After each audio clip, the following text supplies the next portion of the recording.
না জেনে না শুনে তুমি আমার গলায় হঠাৎ ফুলের মালা পরিয়ে দিলে।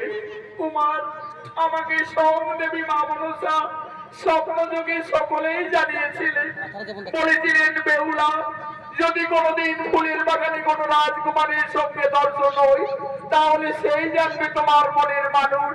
কুমার, তোমার পরিচয়? আমি চম্পকনগরের মহারাজ চাঁদ সদাগরের পুত্র নগেন্দ্র, কিন্তু তোমার পরিচয়? আমি নিজনী নগরীর রাজকন্যা পিতামর সাই সদাগর, আমি বেহুলা। সত্যি বেহুলা, এই ফুলের বাগানে দেখে প্রথম দর্শনে তুমি আমার মনোপ্রাণ করিলে হরণ, যেন তুমি আমার জন্ম জন্মান্তরের সাথী, ইহকালের পরকালের সাথী।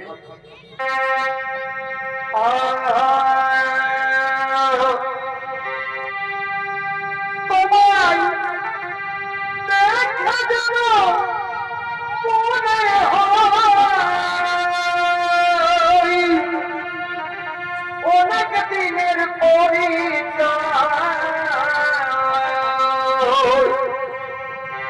তোমায় দেখা যেন মনে হয় কত দিনের পরিচয়। মানে মানে দেখিতে মন চায় রে জ্বালায়, কি প্রেমে মনাইলে বন্ধুয়া, কি প্রেমে মনাইলে বন্ধুয়া।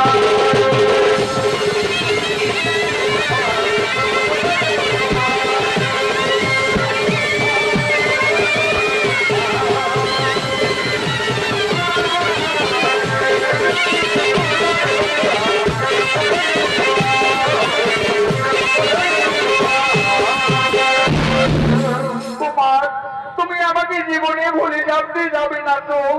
বাকি হই রাজকন্যা, এই যে দেবী দেবতাদের মিলন, এই জীবনে আমি তোমায় কোনোদিন ভুলে বাঁচতে পারবো না বেহুলা, আমি তোমায় ভুলে কোনোদিন থাকতে পারবো না।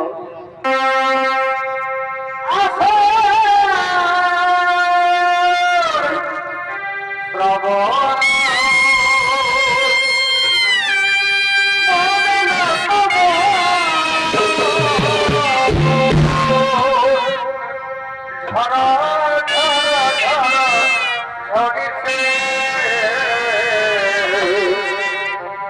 তোমাকে আমার মনে পড়েছে, তোমাকে আমার মনে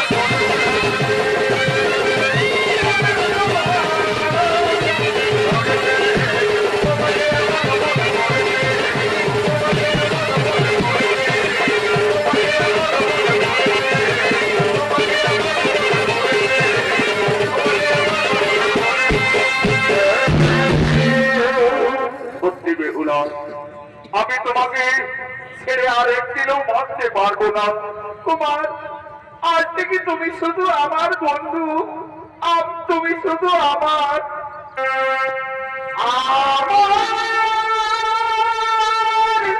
স্বপ্ন দেখে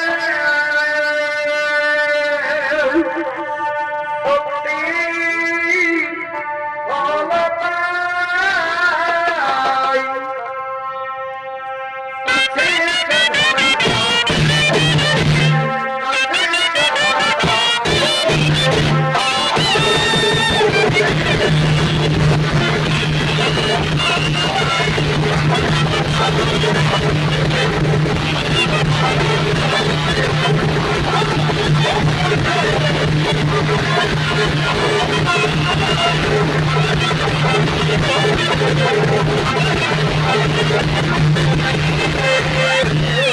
কি রাজকন্যা বেহুলা, তোমার লজ্জা করে না?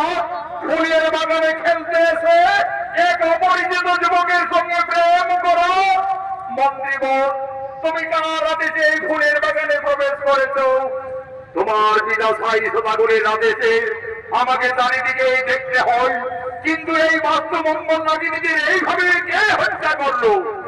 আমায় ক্ষমা করবেন মন্ত্রীবর, আমি চম্পকনগরে মহারাজ চাঁদ সদাগরের পুত্র নবীন্দ্র, আমি ভেবেছিলাম বেহুলাকে ওই বিষধর নাগিনী দংশন করতে যাচ্ছে, এই ভেবে আমি হত্যা করি। তুমি জানো না দেব, আমাদের নিছনি নগরে সর্প হত্যা নিষেধ রয়েছে, আর এই অপরাধের জন্য আমি তোমাকে বন্দী করলাম দেব। কোথায় সেনাপতি গো?